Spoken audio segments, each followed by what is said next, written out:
but he doesn't have a say-so. Remember, he's only standby right now. So Umar is calling the shots. So, and I believe that's intentional. And what I'm seeing now is the last hearing, which I think was 9/15, September 15th. I couldn't make it to that one. I had some hearings of my own I couldn't get out of.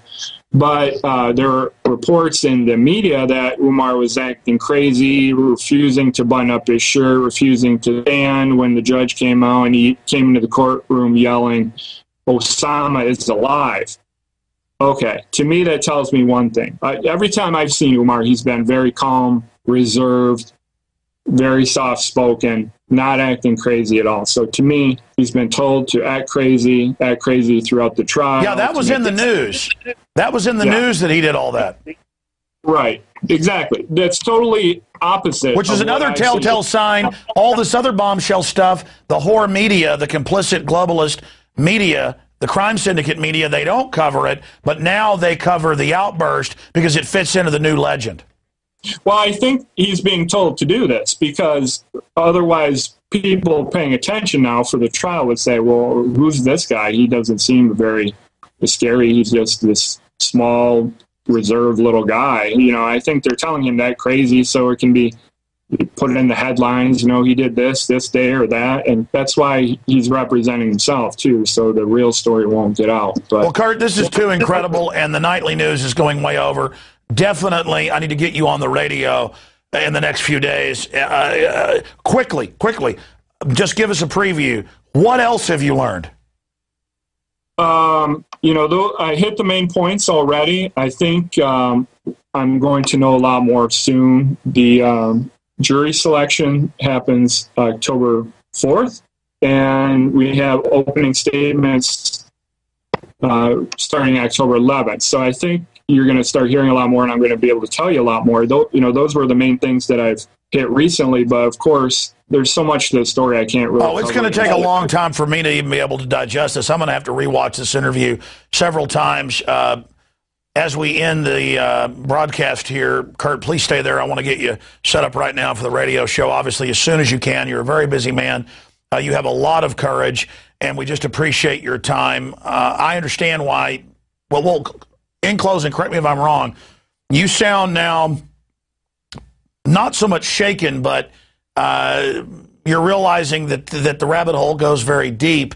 I mean, for you to say, look, this country's done, it's cooked, stick a fork in it. The problem is this country's been seized by this global corporate crime syndicate and is being used to take over the whole world, so there's nowhere to run. And believe me, I've thought about this a lot. I'm getting chills right now. We've got to fight these people. But certainly 18 months ago, you were not committed. You just said, I saw this. It's suspicious. It should be investigated. Now what you said has been confirmed by the State Department. You've watched the cover-up. You've watched all this other evidence, and now you're really facing it. I think as other Americans have the experience you've had, in that is our hope. And as people in government and media, it's time for them to decide what side they're on.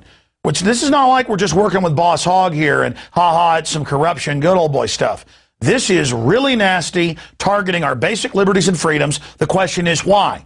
Because the foreign banks have imploded the country, and they know when we find out that we have been robbed, if we say, no, we don't owe these derivatives, they're going to all go to jail. But if they can put a dictatorship in of this oligarchy, of this police state, we're going to be their slaves. So this is all the marbles. This is everything on the table, Kurt. And, I mean, I know I'm ranting here at the end, but this is one of the most powerful interviews I've ever done. In 60 seconds, your comments on what I just said. You know, I agree with you, Alex. You know, witnessing this story from the inside out, I've seen how it's played out over the past year and a half. And, you know, I was just a regular guy when this happened. I was nobody. I didn't really have these extreme thoughts of the government or anything. And, you know, these are thoughts I've developed over the past 20 months, doing my research, talking to people, talking to Umar's standby attorney, going to court hearings, talking to other passengers. Yeah, his standby lawyers think the same thing. He does. Now, he's kind of hesitant to go out and say that, but you may see that come out during the trial. I don't know exactly how much input he'll have, but if he has his way, this is going to be the case. I'm skeptical that will happen, but yeah, I've developed these thoughts over the past 20 months. They're entirely justified. They're backed by my eyewitness account, other evidence I've come into. And, you know, if you don't like what I have to say, I'm sorry. But if you would do all the research that I've done, I think you would come to the same conclusion. And I think the USA is finished. Well, I hope you're wrong, because we don't have anywhere to run. Believe me, if there was some place to go free of these people, I'd go there. This is the only ship we've got, and it's on fire, but all the other ships are on fire. Kurt Haskell, we appreciate your courage and glad you're here reporting for us. You're a victim. You're somebody who could have been killed by this, but you've certainly had a lot of courage, and I know your wife has as well. I'm sorry, your Skype's got a little bit delayed. Say it again.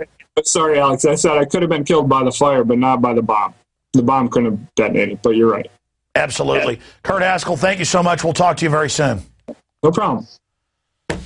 Oh, man. It's over, ladies and gentlemen. We've got Dr. Andrew Wakefield in here, who the mainstream media claims has been discredited on the vaccine issue and autism. The opposite. It's turned out that they made it up and lied and said that his evidence was a fraud, but now it's turned out it was all true, and a bunch of other private scientists and groups have confirmed his research to a T. It turns out before he did his research, it had been done, and now since after.